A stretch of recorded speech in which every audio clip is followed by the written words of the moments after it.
يقول صلاح الراشد عن معلمه وحبيبه وقدوته ديباك شوبرا، أحد سدنة علوم الطاقة ومروجيه: أنا عندما أستمع لتشوبرا أشعر كأن نبيا يتكلم، كأنه بقايا من أهل العلم القديم يخترق كلامه القلب.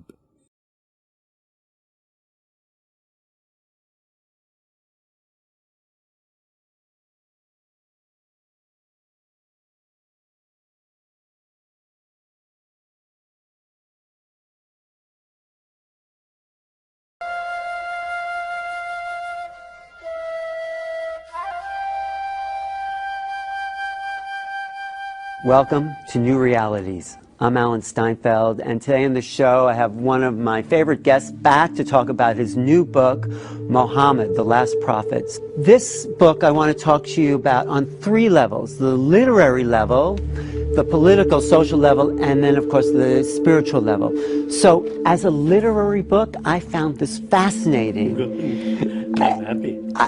I think you've created a tapestry of someone's life that is very well put together, and you get a sense of the person, you get the mystery of the person, and you get the sense of this awesome figure. So what inspired you? Were you influenced by like Citizen Kane? Because it has that kind of a feel to it. No, I was just kind of trying to figure out how do you write about a person who's so multifaceted.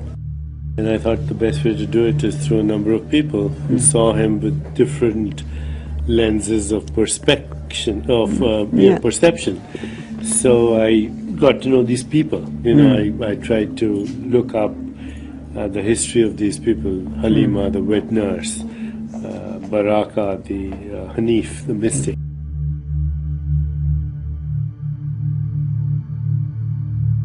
Too. So, you know, I think for me, Muhammad is not so clear. He's full of paradox, ambiguity at some points, contradiction, and yet there is the awe of revelation. There's the ring of truth.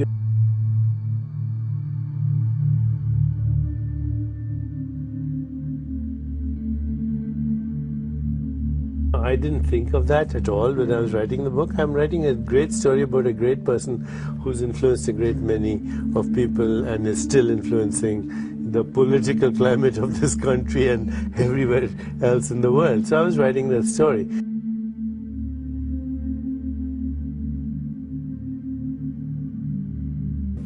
So, you know, I think, Alan, let's stop all of us being too polite, and let's say, you know, we know that the majority of Muslims are moderate.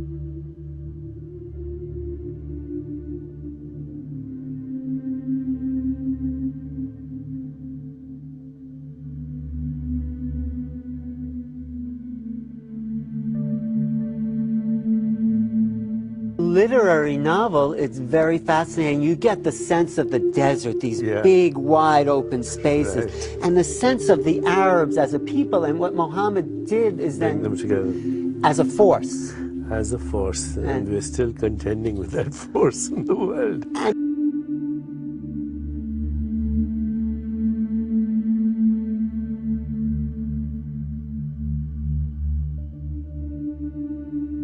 New York asked a taxi cab driver, "Are you Muslim?" He said, "Yes," and he stabbed him. Okay, this happened right here in Manhattan. So, you know, we have to stop demonizing the other, because when we know the other, we'll know that the other is myself in disguise.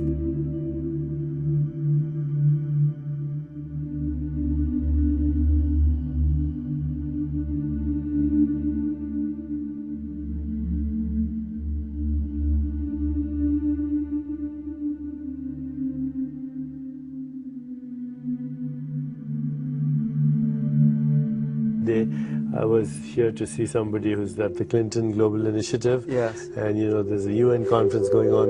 New York is packed with people. Right. All the hotels are booked. So I was getting into the elevator and I saw a very lovely woman in a hijab. She was wearing the Arab headdress, and it was clear that she was from Saudi Arabia. And we got into the elevator and she looked at me, she says, "You know, you do have a lot of fans in Saudi Arabia, and they're very curious about Muhammad, which is, I believe, coming out day after tomorrow. And I actually have been instructed to buy a bunch from Barnes & Noble or whatever to take them for friends. And people are kind of wondering if you've committed blasphemy. I said, read the book. She was very articulate, by the way. She was a CEO of a major company. So, you know, again, we have these stereotypes. Huh? Right. This is a woman who's, of course, she's dressed like an Arab, but she's the CEO of a major international conglomerate. Okay. But look, though, women, I mean, not in all Arab countries, but women still have to dress that way. I mean, there's an But Alan, right? when people wear mini skirts, expose their boobs, go out in public, we say, you know, some people resent that too. Right. Okay, so both issues, that and the other, are about sexuality.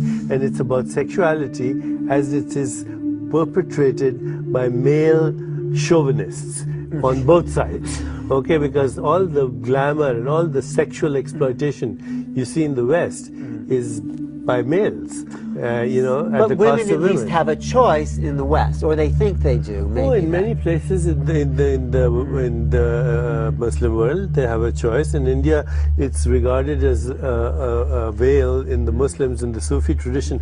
Half the poetry is waiting for the veil to come off to see this beautiful woman. Right. It's very romantic.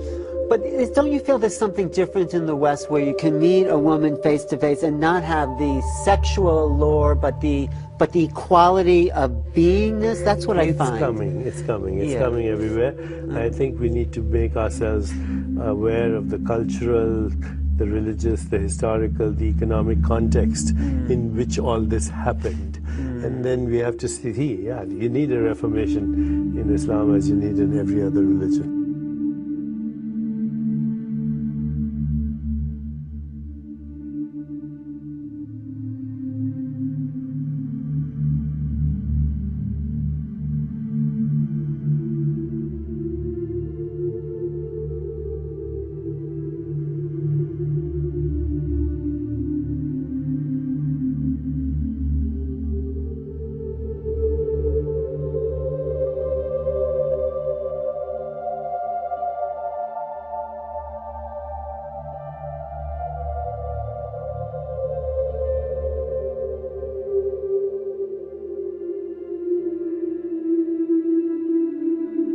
Now, as far as the history I found fascinating, there was a well there in Mecca. Let's talk a little bit, and then the Kaaba, because I think the Kaaba is really a holy place. People have mystical experiences. So talk about that development of the Arab personality and culture. So, well, it's actually the way I heard it when I grew up, which is the Kaaba. Kaaba. Okay, it's the Kaaba. It's a sacred place. And it's actually related to the English word cube because it's shaped like a cube. Okay, or the Ka and the Ba, the Kabbalah. Kabbalah.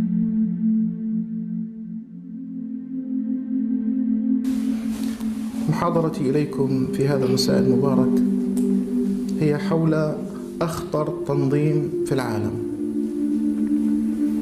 وهذا التنظيم حقيقة ليس هذا العنوان من باب الشو الإعلامي، ولكن هو فعلا تنظيم خطر وعلى مستوى العالم. هو ذاك التنظيم الذي يعبث في حياتنا، يعبث في دولنا، يعبث في أنظمتنا، يعبث في طعامنا وشرابنا ودوائنا، يعبث في منظومة حياتنا بشكل كامل.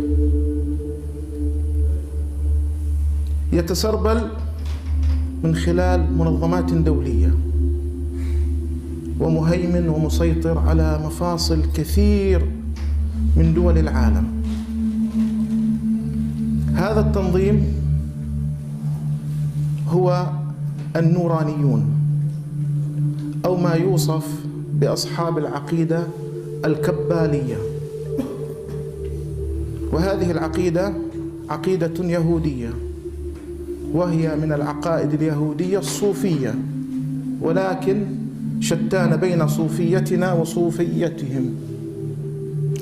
على كل حال، عقيدة النورانيين أو هذا الكيان الذي نلمس الآن نشاطات هذا الكيان في العالم، ونقول إخواني كل منا بل ولعل كل إنسان على هذه البسيطة اكتوى بنار هذا الكيان، وليست مبالغة، لأن هذا الكيان يعمل من خلال مؤسسات دولية، من خلال الأمم المتحدة، من خلال صندوق النقد الدولي، من خلال البنك الدولي،